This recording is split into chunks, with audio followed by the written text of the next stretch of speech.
Special debate సనాతన ధర్మం ప్రస్తుతం దీనికి సంబంధించి భారతదేశ వ్యాప్తంగా బీజేపీ ఉన్నంత కాలం చర్చ జరుగుతుంది అనడంలో అతిశయోక్తి లేదు. ఎందుకంటే మా స్టాండ్ ఇది, మా ఎజెండా ఇది, దీనికోసమే కట్టుబడి ఉన్నాము అంటూ ప్రతిసారి ప్రతి ఒక్క నేత దాని గురించి చెప్తూనే ఉన్నారు. ఇక అక్షయ పాత్ర ఈ పేరు చెప్తే ప్రథమంగా గుర్తుకొచ్చేది ఇస్కాన్ సంస్థ, అదందరికీ తెలిసిందే. ఎందుకు ఇప్పుడు ఇస్కాన్ గురించి మాట్లాడుతున్నాము అని అంటే, మన భారతదేశం నుంచి వేరుపడి బంగ్లాగా ఏర్పడిన విషయం తెలిసిందే. మన సనాతన ధర్మానికి సంబంధించి మన ప్రాంతం నుంచి వెళ్ళిన ప్రాంతాల్లో ఇప్పుడు ఆ ఇస్కాన్ని బ్యాన్ చేసేయాలి, దానికి సంబంధించి అసలు ఎలాంటి కార్యక్రమాలు జరగకూడదు, అసలు దాని కూకుడు వేళతో అక్కడ లేపేయాలి అంటూ కూడా దానికి సంబంధించి ఇప్పుడు కోర్టులో జరుగుతున్న వాదనలు, అక్కడ జరుగుతున్న గొడవలు ఇవన్నీ చూస్తున్నాం. అసలు బంగ్లాలో ఇస్కాన్ మీద ఎందుకు ఈ దాడి జరుగుతుంది, దీని వెనుక అసలు కారణం ఏంటి, దీన్ని ఏ రకంగా తెర మీద తీసుకొచ్చే ప్రయత్నం చేస్తున్నారు, మరి మిగతా వాళ్ళు దీనికి సంబంధించి ఎలా స్పందించే అవకాశం ఉంది, మరి ఇదే కంటిన్యూ అయితే రాబోయే రోజుల్లో నిజంగా సనాతన ధర్మం కోసం మనం పాటించే ఆచారాలు పద్ధతుల కోసం కూడా ఇలానే ఫైట్ చేస్తూ వెళ్ళాలా? దీనికి సంబంధించి సురేష్ కొచ్చాటియన్ గారు ఏం చెప్తారో వారి మాటలను తెలుసుకుందాం. సురేష్ గారు నమస్తే. ప్రస్తుతం ఇస్కాన్ని బంగ్లాకు సంబంధించి రకరకాల డిస్కషన్స్, ఒక అక్షయ పాత్ర ద్వారా ఎంతోమంది కడుపులు నింపడం కావచ్చు, అనేక సేవా కార్యక్రమాలు కావచ్చు, ఇస్కాన్ సంస్థ ఎంత నిష్పక్షపాతంగా చేస్తుంది, మేము మొదటి నుంచి ఒక స్టాండ్ తీసుకున్నాం, దాని మీదనే టర్న్ అవుతున్నాం అనేసి అన్నారు తప్పితే వేరే ఎవరిని కూడా ఇప్పటి వరకు వేలైతే చూపించింది కావచ్చు, తక్కువ చేసి మాట్లాడింది కావచ్చు ఏం లేదు. ఎందుకు బంగ్లాలో దీన్ని బ్యాన్ చేసే దిశగా కావచ్చు, దాన్ని అసలు అక్కడ ఉంచకుండా చేసే ప్రయత్నం కావచ్చు, ఏం జరుగుతుంది అసలు? బేసిక్గా ఒక యాంటీ హిందూ సెంటిమెంట్ అండి. ఎందుకంటే అక్కడ ఉన్న జమైతే ఇస్లామీ లాంటి ఇస్లామిస్ట్ హార్డ్లైన్ పార్టీ వాళ్ళు స్టాండ్ తీసుకున్నారు. ఎప్పుడు దాకా షేక్ హసీనా అక్కడ ప్రధానమంత్రిగా ఉన్నారు, వీళ్ళని అందరిని దవాంచి పెట్టేశారు కంప్లీట్గా, అసలు వీళ్ళు బయటికే రాలేదు ఎవరు. కానీ ఆమె అక్కడి నుంచి జరిగిపోయిన తర్వాత ఈ కాంట్రవర్సీ మొదలైంది.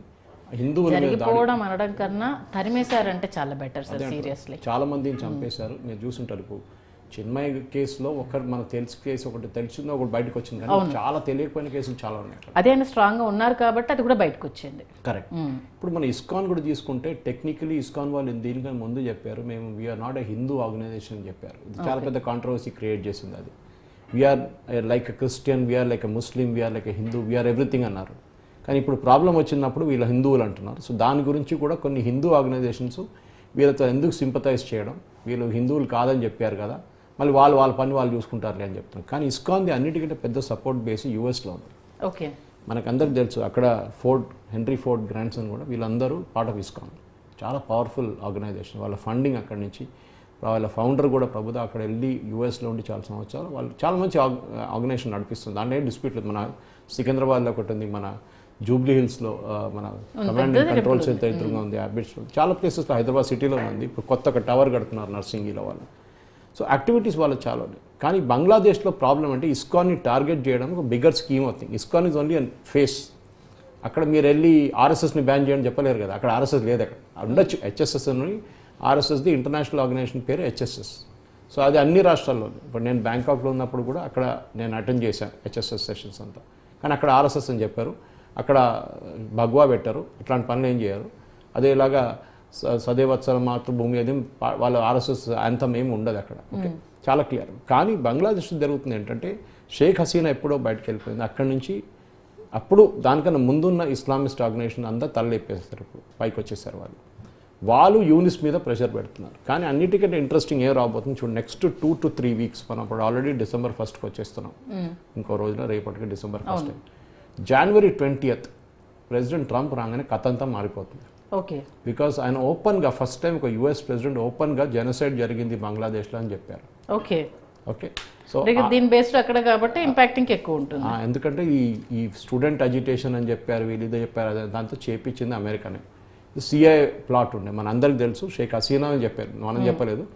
That an English man came and met me and ask for an island. ఆమె చెప్పింది, ఒక ఐలాండ్ అడిగారు నా దగ్గర వచ్చి, ఎవరు ఆయనది, ఆయన పేరు తర్వాత బయటకు వచ్చింది. యూఎస్లో ఒక సీనియర్ డిప్లొమాటిక్ ఆఫీషియల్ వచ్చారు. నాగాలాండ్లో ఒక చిన్న ముక్క కావాలి, బంగ్లాదేశ్లో ఒక ముక్క కావాలి, సదర్న్ ఇండియాలో ఒక ముక్క వచ్చి మేము క్రిస్టియన్ నేషన్ తయారు చేయబోతున్నాం అన్నారు. ఇది అన్ని మూడు చోట్ల ఉన్నాయండి. అది షేక్ హసీనాని కలిసిన తర్వాత the same diplomat went and మెట్ స్టాలిన్, తమిళనాడు ముఖ్యమంత్రి. అక్కడ పప్పులు కదా కాదు, ఎందుకు వెళ్ళారు? స్టాలిన్తో నేంపది. యూజువలీ డిప్లొమాట్స్ ఎప్పుడు కలుస్తున్నప్పుడు వాళ్ళు ఫస్ట్ లోకల్ పర్మిషన్ తీసుకోవాల్సి వస్తుంది గవర్నమెంట్ ఆఫ్ ఇండియా దగ్గర నుంచి. ఓకే, ఉల్టా కూడా ఒక సీఎం డైరెక్ట్గా వెళ్ళి ఒక డిప్లొమాట్ని కలవలేడు. పర్మిషన్ తీసుకోవాల్సి వస్తుంది. కానీ ఇక్కడ చేయలేదు. అది ఏం సీక్రెట్ మీటింగ్ జరిగింది చెన్నైలో. ఎందుకంటే కటింగ్ సౌత్ అనే క్యాంపెయిన్ నడుస్తుంది అప్పుడు, మీకు గుర్తుంటుంది.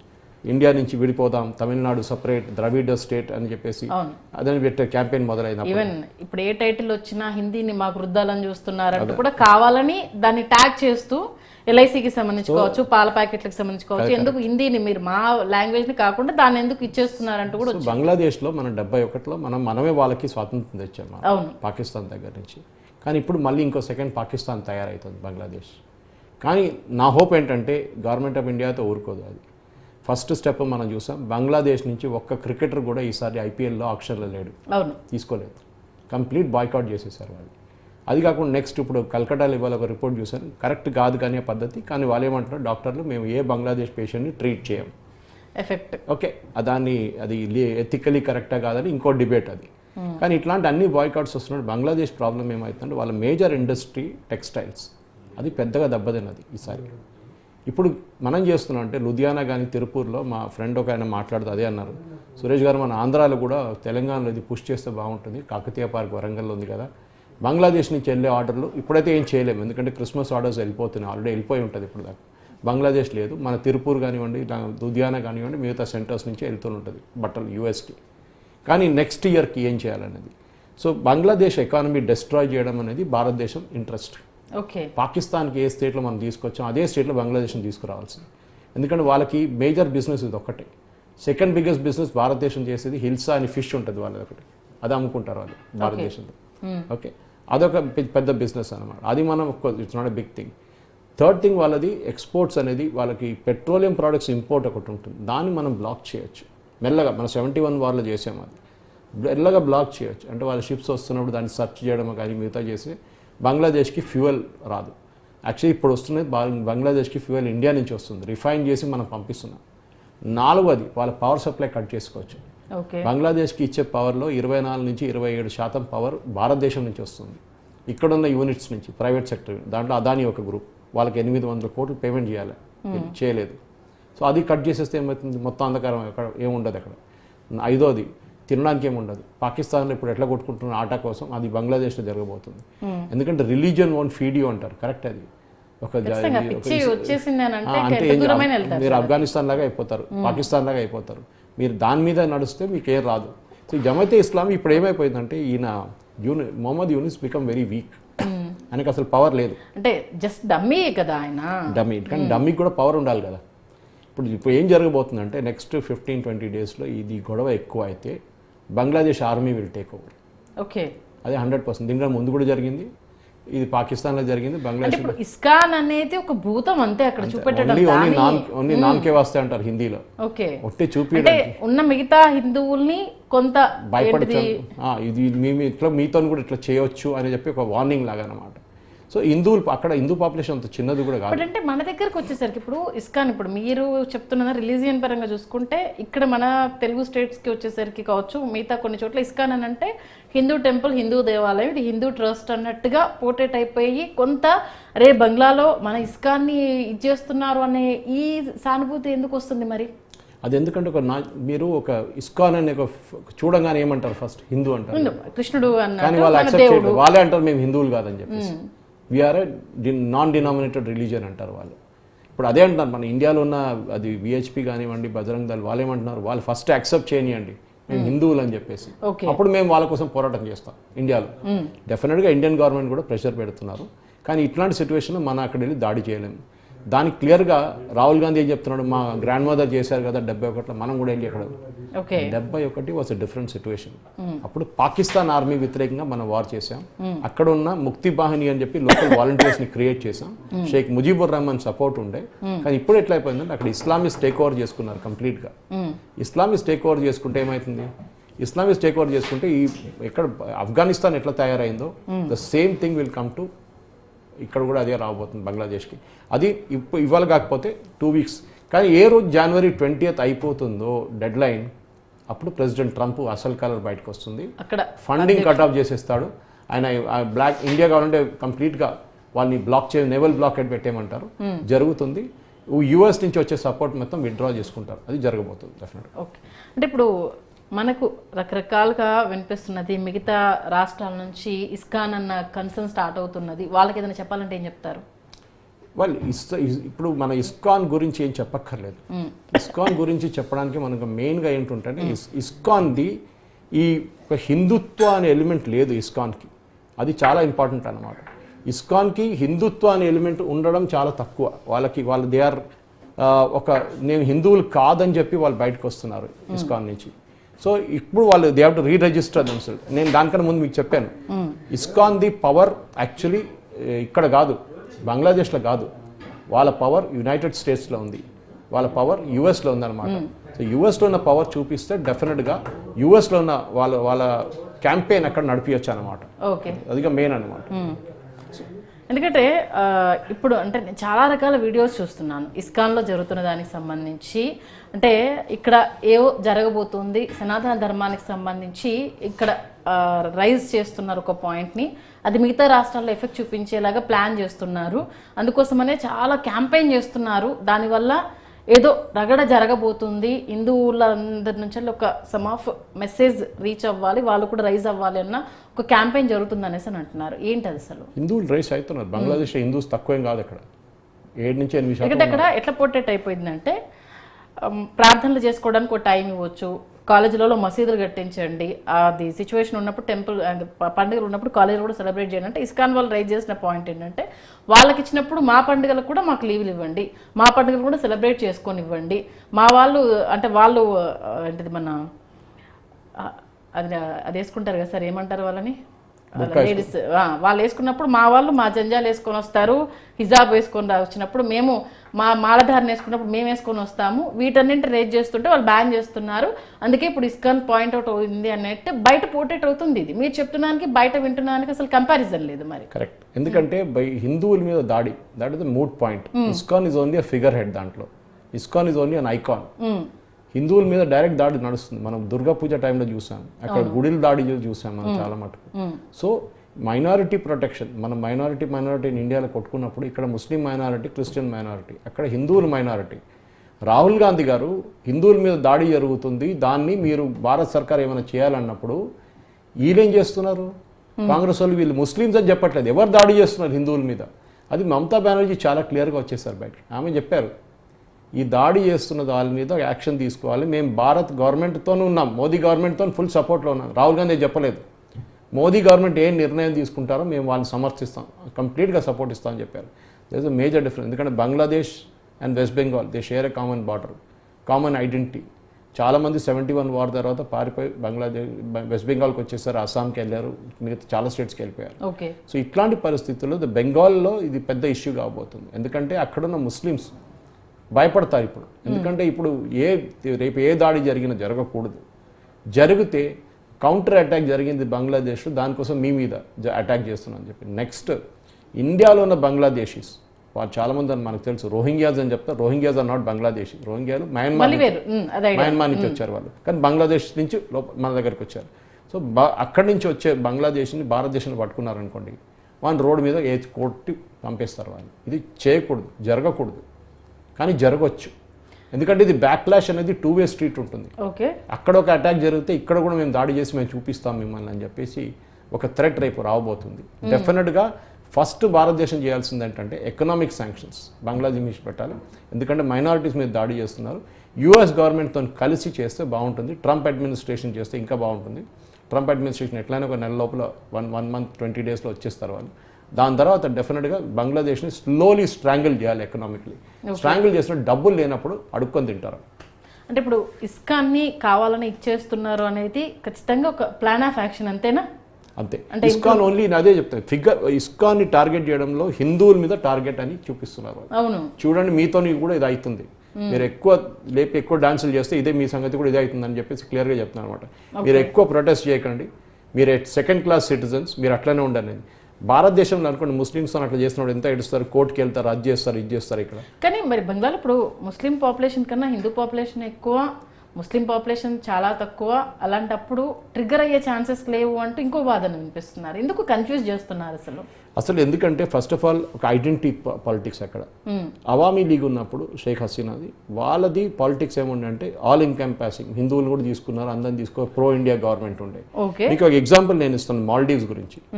మాల్డీవ్స్లో గవర్నమెంట్ ఇప్పుడు కొత్త గవర్నమెంట్ వచ్చినప్పుడు, ముయిజు గవర్నమెంట్ వచ్చినప్పుడు ఇండియా అవుట్ అనే క్యాంపెయిన్తో వచ్చారు వాళ్ళు. ఇండియాని తరిమి కొట్టండి ఇక్కడి నుంచి, ఇండియన్స్ ఉండకూడదు, ఇండియన్ నేవల్ ప్రెసెన్స్ అక్కడ ఇండియాది ఒక నేవల్ ప్రెసెన్స్ ఉండే, డార్నియర్ ఎయిర్క్రాఫ్ట్ ఉండే, ఒక మెడికల్ హాస్పిటల్ యూనిట్ ఉండే, వాళ్ళందరినీ పంపించాలని చెప్పారు. ఫస్ట్ 2-3 నెలలు పెద్ద క్యాంపెయిన్ నడిచింది. దాని తర్వాత ఏమైందండి? దాని తర్వాత ఇండియాలో వచ్చి డబ్బుల కోసం అడుక్కొని తింటున్నాడు.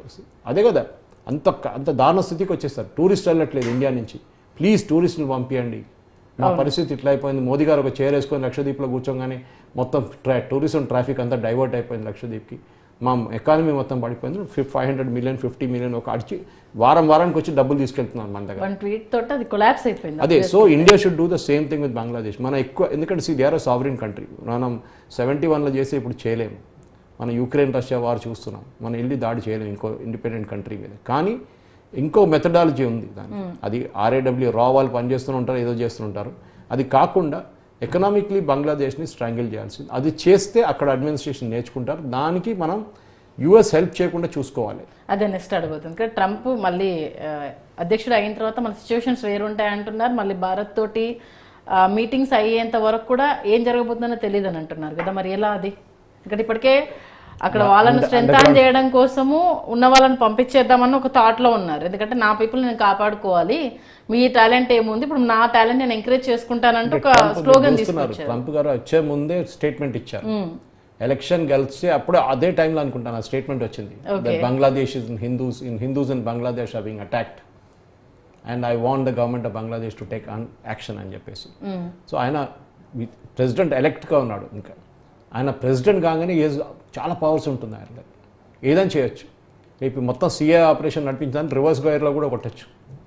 దానికోసం చూడండి, ప్రెసిడెంట్ ట్రంప్ గెలిచినప్పుడు ఎవరు కంగ్రాచులేట్ చేశారు వాళ్ళని? Sheikh Hasina Wajed prime minister of Bangladesh అని చెప్పి ఆమె ట్వీట్ చేసింది. ఇప్పుడైతే భారతదేశంలో ఉంది, ఢిల్లీలో ఉంది ఆమె, under Indian army, Indian government protection. కానీ రేపు technically she still the prime minister. ఎవరు రికగ్నైజ్ చేయలేదు అక్కడ ఉన్న గవర్నమెంట్ని ఇప్పుడు దాకా. బట్ గవర్నమెంట్ లేదు కదా అక్కడ, గవర్నమెంటే లేదు. మీకు ప్రధానమంత్రి ఎవరున్నారు బంగ్లాదేశ్లో? ఎవరు లేరు. ఎవరు అడ్వైజర్ అని కూర్చున్నారు, అడ్వైజర్ గవర్నమెంట్. స్టూడెంట్స్ ఆ రేంజ్ లో తను బాయ్కాట్ చేసేసి అసలు ఆమెను అక్కడ ఉంచకుండా పంపించేసిన తను, అంటే ప్రెసిడెంట్ అయిన తర్వాత తీసుకొచ్చి మళ్ళీ ఆమె ప్రైమ్ మినిస్టర్ చేసే సిచ్యువేషన్స్ ఉంటాయి. అది బహుశా కాదు, జరగదు. కానీ స్టూడెంట్స్ ఎప్పుడు కొట్లాడుతున్నారు, రోడ్డు మీకు వచ్చేసారు మళ్ళీ వాళ్ళు. మీరు ఏదేదో ప్రామిసులు చేశారు, మీరు అది చేశారు, ఇది చేశారు. బంగ్లాదేశ్ ఏమవుతుందంటే, బంగ్లాదేశ్ ఒక ఇస్లామిక్ నేషన్గా తయారైతే, ఒక ఆఫ్ఘనిస్తాన్ లాగా తయారైతే, రేపు బంగ్లాదేశ్ నుంచి స్టూడెంట్స్ USకి వెళ్ళడం కానీ యూరోప్కి వెళ్ళడం కానీ ఉండదు. వాళ్ళకి ఆపర్చునిటీస్ ఉండదు. వాళ్ళని ఆటోమేటిక్గా బ్రాకెట్ చేసేస్తారు వాళ్ళని.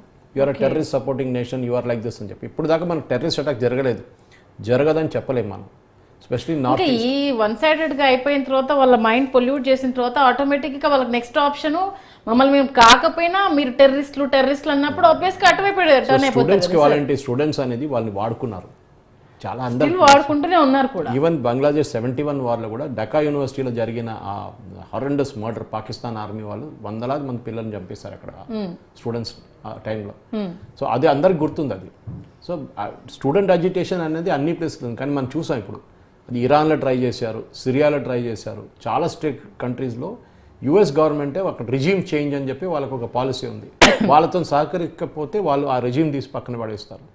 అది ఇప్పుడు రేపు ట్రంప్ గారు వచ్చిన తర్వాత ఇంకా డెఫినెట్గా ఇరాన్ మీద దాడి ఉంటుంది, ఇరాన్ మీద డెఫినెట్గా ఏదైనా చేస్తారు వాళ్ళు. సో ఇది ఒక పరిస్థితి అనమాట. ఇప్పుడు మనం చూస్తున్నాం ఇజ్రాయెల్ ప్యాలెస్టైన్తో కానీ లెబనాన్తో పీస్ ట్రీటీ సైన్ చేస్తున్నారు. ఎట్లా అది? ఎందుకంటే వాళ్ళకి తెలిసిపోయింది, ప్యాలెస్టైన్ కానీ లెబనాన్ కానీ వాళ్ళకి క్లియర్గా తెలిసిపోయింది ప్రెసిడెంట్ ట్రంప్ వచ్చేసారు, ఇక మీకు ఏ సింపతి ఉండదు, ఏముండదు. ఉంటే సింపతి ఇజ్రాయెల్తోనే ఉంటుంది. సో బంగ్లాదేశ్ కూడా అదే పరిస్థితికి వచ్చేస్తున్నారు. రేపు ట్రంప్ గారు రాగానే first sign he will take his action against Bangladesh. దానికన్నా ముందు ఈ 40 రోజుల్లో, అంటే 40-50 రోజుల్లో ఇండియన్ గవర్నమెంట్ కాన్స్టెంట్గా ప్రెషర్ పెట్టాల్సి వస్తుంది. బంగ్లాదేశ్ని ఎకనామికలీ వీక్ చేయండి, అది చేయాల్సిందనమాట. బట్ ఇప్పుడు మీరు అన్న దాని ప్రకారం క్రిస్మస్ ఉంది కాబట్టి అంత ఈజీగా ఇంప్లిమెంటేషన్ అనేది సాధ్యమవుతుంది. ఎందుకంటే నెక్స్ట్ 1 month వరకు ఈ సెలబ్రేషన్స్ ఇవన్నీ కంటిన్యూ అవుతూనే ఉంటాయి.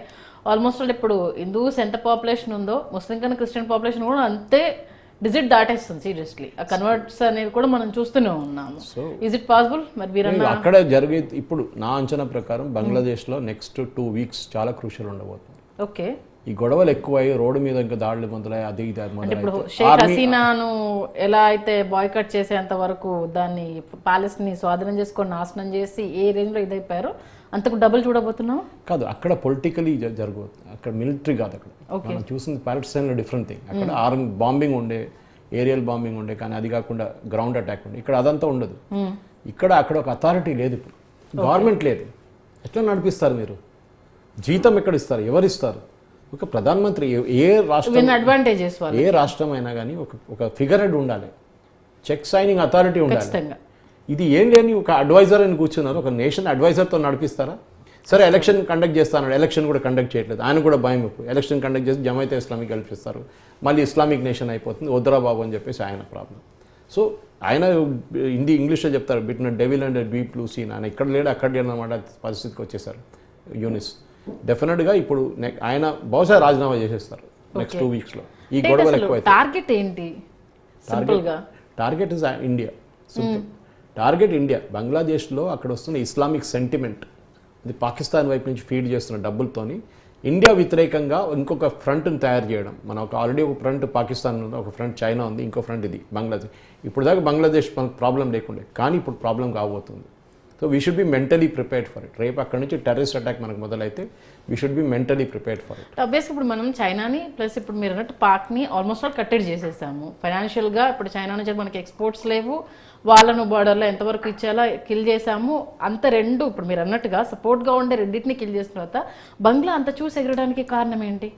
అదే యాంటీ కళ్ళ ముందు రెండు కనిపిస్తున్న తర్వాత రేపు భారత్తో పెట్టుకుంటే మన సిచ్యువేషన్ అదే అనేది ఎగ్జాంపుల్ కనిపించిన తర్వాత కూడా అంటే కేవలం ట్రంప్ని చూసుకొని ఈ రేంజ్లో ఎగిరే సిచ్యువేషన్ ఉంటుందా? బ్రెయిన్ వాషింగ్ ఎట్లా చేస్తారంటే ఒక పిలిపించి మీ రాష్ట్రం చాలా డేంజరస్ ఉంది, హిందువులు వస్తున్నారు, ఇక్కడ ఓవైసీ గారు ఓల్డ్ సిటీలో చేస్తారు ఆ స్ట్రాటజీ. హిందువులు వచ్చేసారు, ఓవైసీనే కాకపోయినా ఆ టైప్ ఆఫ్ బ్రెయిన్ వాషింగ్ ఉంటుంది కదా. బ్రెయిన్ వాషింగ్ ఎట్లా సూసైడ్ బాంబర్స్ ఎట్లా తయారు చేస్తారు? ఖచ్చితంగా కంటిన్యూస్గా చెప్తారు, అందరు వచ్చి డైలీ క్లాస్ తీసుకుంటారు వాడిని. అరే చూడు నీ రిలీజన్ మొత్తం థ్రెట్ ఉంది, వాళ్ళు ఉన్నారు, వీళ్ళు ఉన్నారు, వాళ్ళు చేస్తున్నారు, ఇది చేస్తున్నారు, నువ్వు సూసైడ్ బాంబింగ్ చేసుకో, మేము మీ కుటుంబాన్ని చూసుకుంటాం, వాళ్ళకి మొత్తం డబ్బులు ఇచ్చి నువ్వైతే 70 ఊర్లుగా చేరుకుంటావు. అదన్నీ మొత్తం సేమ్ థింగ్ బంగ్లాదేశ్లో. ఈ స్టూడెంట్ అజిటేషన్ అనేది ఏదో సడన్గా స్టార్ట్ కాలేదు. శ్రీలంకలో చూసాం మనం, మీకు గుర్తుంటుంది. సేమ్ థింగ్, ప్రెసిడెన్షియల్ ప్యాలెస్ మీద దాడి చేశారు. ఏమైంది దాని తర్వాత? ఎవరైనా కనిపిస్తున్నారు ఇప్పుడు? So that is what it is. అదొక ప్లాన్. అంటే శ్రీలంకలో కూడా రెజ్యూమ్ చేంజ్ కావాలండే వాళ్ళకి, కానీ ఇప్పుడు ఏమైపోయిందంటే లెఫ్టిస్ట్ దగ్గర వెళ్ళిపోయింది, కంప్లీట్ బ్యాక్ ఎటు కాకుండా వాళ్ళ ప్లాన్ తప్పైంది యూఎస్ది. ఇక్కడ కూడా అదే జరగబోతుంది. ఇస్లామిస్ట్ చేతికి గవర్నమెంట్ వెళ్ళిపోతే ఇంకొక ఆఫ్ఘనిస్తాన్ తయారవుతుంది. ఓకే, అంతే, సింపుల్ అస్ దట్. సో అది యూఎస్ కాకుండా చూసుకుంటారు. And president Trump is very clear, Islamic terrorism అనేది ఈస్ ఎ బిగ్ థ్రెట్. అది బైడెన్ చెప్పట్లేదు, ట్రంప్ ఈజ్ వెరీ క్లియర్. ఇప్పుడు భారత్ని కట్టడి చేయడానికి ట్రంప్ ఏం ప్లాన్ ఇది, అంతేనా? కాదు, భారతదేశానికి సపోర్ట్ వస్తుంది ట్రంప్ నుంచి. ఇప్పుడు చూడండి, ఇప్పుడు కూడా శాంక్షన్స్ పెట్టినప్పుడు వచ్చే ముందే ఆయన శాంక్షన్స్ అనౌన్స్ చేసేసారు. ఈ రాష్ట్రాల మీద మేము శాంక్షన్స్ పట్టబోతున్నాం. ఇది కెనడా, మెక్సికో, చైనా. ఇండియా లేదు. India is also dumping lot of things అక్కడ బిలో కాస్ట్. కొంచెం మోదీ సపోర్ట్ చేశారు అక్కడికి వెళ్ళి క్యాంపెయినింగ్ కి సంబంధించి కావచ్చు. మోదీ సపోర్ట్ కాదు, చైనాని అటు కౌంటర్ చేయాలంటే ఇండియా కావాలి. మీరు చైనాని కౌంటర్ చేయాలంటే ఫస్ట్ ఇండియా కావాలి. దానికి మెయిన్ అనమాట. ఇప్పుడు యూఎస్ ఏం చేశారు, చిన్న ఐలాండ్ క్రియేట్ చేసుకున్నారు బంగ్లాదేశ్ లాంటి. వాళ్ళ షిప్స్ అక్కడ బేస్ చేద్దాం అనుకున్నారు, అక్కడి నుంచి చైనాని కంట్రోల్ చేద్దాం అనుకుంటే లేనిపోడ గొడవ ఎందుకు, ఇండియాకి ఇచ్చేద్దాం మా పని, వాళ్ళు చూసుకుంటారని చెప్పేసి ఇప్పుడు అదే జరగబోతుంది. సో బంగ్లాదేశ్లో ఉన్న ఈ స్టూడెంట్ మూవ్మెంట్ కానివ్వండి, అక్కడ ఉన్న యూనిస్ బహుశా పారిపోతాడు అక్కడి నుంచి. నాకు అదే ఒక డౌట్ ఉంది. ఆయన ఒక రాత్రి పారిపోతాడు అక్కడి నుంచి. నాకు తెలియదు, నేను నడిపేలేని రాష్ట్రం అని చెప్పేసి వెళ్ళిపోతాడు. దాని తర్వాత మార్షల్ లా రాబోతుంది. దాని తర్వాత అక్కడ ఆర్మీ టేక్ ఓవర్ ఉంటుంది. అది నెక్స్ట్ 2-3 వీక్స్లో జరగబోయేది. అది డెఫినెట్లీ ఆర్మీ టేక్ ఓవర్ తర్వాత అంటే నార్మల్ కూల్ పొజిషన్కి వస్తుందా, లేకపోతే మళ్ళీ స్టార్ట్ అవుతుంది? ఆర్మీ ఏమన్నా ఎప్పుడు చూసాం పాకిస్తాన్లో కానివ్వండి. పాకిస్తాన్లో ఎప్పుడు ఆర్మీ రూల్ రెగ్యులర్ ఇప్పుడు కూడా ఆర్మీ నడిపిస్తున్నారు. ఇప్పుడు కూడా ఆర్మీ నడిపిస్తున్నారు. పాకిస్తాన్లో డెమోక్రసీ అనేది ఒక పెద్ద జోక్. అది చాలా మూవీస్ లో చూడడం గాని వినడం గాని, జియాల్ హక్ నుంచి, పర్వేజ్ ముషర్రఫ్ నుంచి, యాయా ఖాన్ నుంచి అన్ని మొదలైంది. అంతే కదా, ఓన్లీ నామకే వస్తూ అంతే. Picture సో ఉంటుంది, అక్కడ but back end బంగ్లాదేశ్ కూడా అంతే కదా, బంగ్లాదేశ్లో ఒకటే ఉంటుండే, అంటే Sheikh Mujibur Rahman father of nation ఒక ఇమేజ్ పెట్టుకుని వాళ్ళ కూతురు పేరు మీద గవర్నమెంట్ నడిచింది. కరెక్ట్, ఆమె కొంచెం డిక్టటోరియల్ ఉండే, డిక్టటోరియల్ కావాల్సి వస్తుంది. అట్లాంటి రాష్ట్రాల్లో ఇస్లామిక్ టెర్రరిస్ట్ రెడీ అవుతున్నప్పుడు మీరు కొంచెం టఫ్గా ఉండాల్సి వస్తుంది. మనం సద్దాం హుసేన్తో చూసాం, సద్దాం హుసేన్ వీళ్ళందరూ గట్టి కిందకి దింపారు. ఏమైంది దాని తర్వాత అక్కడ టెర్రరిస్ట్ నేషన్ తయారైంది. అది ఇక్కడ గుల్బతిన్ హెక్మతియార్ని అప్పుడు రష్యా ఉన్నప్పుడు కూడా యుఎస్ఎస్ఆర్ని ఆఫ్ఘనిస్తాన్లో ఆయన తీసి ఆయన ఊరి తీసి ఒక ల్యాండ్ పోస్ట్కి కట్టేశారు. అది 76, 80s okay, 70s, late 70s, 80sలో అప్పుడు రష్యా ఆక్యుపై చేశారు. అప్పుడు యుఎస్ పాకిస్తాన్ త్రూ ఒక టెర్రరిస్ట్ క్యాంపెయిన్ పెట్టారు. లాస్ట్ ఏమైంది, అక్కడ అల్ఖైదా తయారైపోయింది, ఒసామా బిన్ లాడెన్ వచ్చేసింది. నేను ఎప్పుడు ఇంగ్లీష్లో ఒక వాక్యం చెప్తాను, ఎప్పుడు అది భస్మాసూర్ ఎఫెక్ట్ అని చెప్తాను. వరమించిన భస్మాసురు మీ తల మీద చేయబెట్టేస్తాడు. అది యుఎస్ ఎక్కడ పోయినా కానీ చూడండి, యుఎస్ ఏ రాష్ట్రంకి వెళ్ళిందో they messed up the situation. Iraq ఉండొచ్చు, లిబియా ఉండొచ్చు, సిరియా ఉండొచ్చు, ఆఫ్ఘనిస్తాన్, వాళ్ళు ఎక్కడ వెళ్ళారో మొత్తం ధ్వంసం చేసి అక్కడి నుంచి బయటకు వచ్చేస్తారు. నాకు తెలియదురా బాబు అని చెప్పేసి వియట్నాం నుంచి స్టార్ట్ అయింది, లాస్ట్లో మన సిరియాలో చూసాం, ఆఫ్ఘనిస్తాన్లో చూసాం. అదే సంగతి, ఆఫ్ఘనిస్తాన్ రాత్రి పారిపోయారు అక్కడి నుంచి వాళ్ళు. అది అంటే సపోర్ట్ చేస్తున్నామన్న పేరు ఉంటుంది, బట్ ఏమీ ఉండదు అంతే. అంతే. యుఎస్ ఎప్పుడు వాళ్ళ గ్రౌండ్ మీద ఎప్పుడు ఫైట్ చేయరు. 2 సార్లు యుఎస్ మీద దాడి జరిగింది. ఒకసారి పర్ల్ హార్బర్ జాపనీస్ అటాక్ జరిగింది, దాని తర్వాత 9/11 జరిగింది. 2 సార్లు యుఎస్ సాయిల్ మీద దాడి జరిగింది. అది కూడా వార్ కాదు, టెర్రరిస్ట్ అటాక్ ఉండేది. అండ్ ఆ Japanese was direct attack, kamikaze pilot attack ఉండేది. కానీ యుఎస్ ఎప్పుడు బయట వెళ్ళి ఇంకో రాష్ట్రంలో వెళ్ళి అక్కడ మొత్తం గొడవ చేసి మళ్ళీ బయటకు వచ్చేస్తారు. ఓకే, అది వాళ్ళ స్ట్రాటజీ. అది బంగ్లాదేశ్ కూడా అదే కాకపోతుంది. మరి ఇప్పుడు బంగ్లాలో జరుగుతున్న ఇస్కాన్కి సంబంధించి రగిలిపోతున్న హిందువులకు ఏదైనా చెప్పాలంటే ఏం చెప్తారు? ఏం లేదు, వాళ్ళు ఇప్పుడు ఉన్నారు ఆల్రెడీ, చెప్పక్కర్లేదు. ఐ మీన్ ఈ భారతదేశంలో లేని హిందూ కన్సాలిడేషన్ బంగ్లాదేశ్లో ఉంది. ఇక్కడ హిందువులు రోడ్డు మీద ఎవడ వచ్చి దాడి చేస్తే వాడు తాళం వేసుకొని ఇంటి లోపల ఉండిపోతాడు, కానీ వెళ్ళి బయటకు వెళ్ళి కొట్లాడు బంగ్లాదేశ్లో చేస్తున్నారు. అది మెచ్చుకోవాలి. 3 hours కోర్ట్ ఆర్గ్యుమెంట్స్ అయిన తర్వాత కోర్ట్ అంతా షామ్ అక్కడ. అది అసలు దాని మీద మరొక డిస్కషన్ ఏంటి, కోర్టులో మన కోర్ట్ లాగా కాదు. అక్కడ కోర్ట్ అంటే అక్కడ గవర్నమెంట్ ఏం చెప్తారో అది వింటారు, ఇస్లామిస్ట్ ఏం చెప్తే అది వింటారు. అక్కడ కోర్ట్స్ అని లేదు, పాకిస్తాన్ కోర్ట్ లాగానే అది కూడా జోక్. అది మనం సీరియస్గా తీసుకోకలేదు అక్కడ కోర్ట్స్ అని. అక్కడ బెయిల్ ఇవ్వడం, బెయిల్ డినై చేయడం అంతా అక్కడ మన కోర్ట్ లాగా కాదు. మన courts are independent totally. Bangladesh, Pakistan అంతా ఇంకా 3rd world కంట్రీ కాదు, 4th world కంట్రీ అయిపోయింది వాళ్ళ. Thank you so much sir, నిజంగా చాలా తెలియని విషయాలు కూడా తెలియజేశారు. ప్రజెంట్ కన్ఫ్యూజన్కి సంబంధించి అయితే మీ తరఫు నుంచి ఒక చిన్న క్లారిటీ అయితే ఇచ్చారు. ధన్యవాదాలు.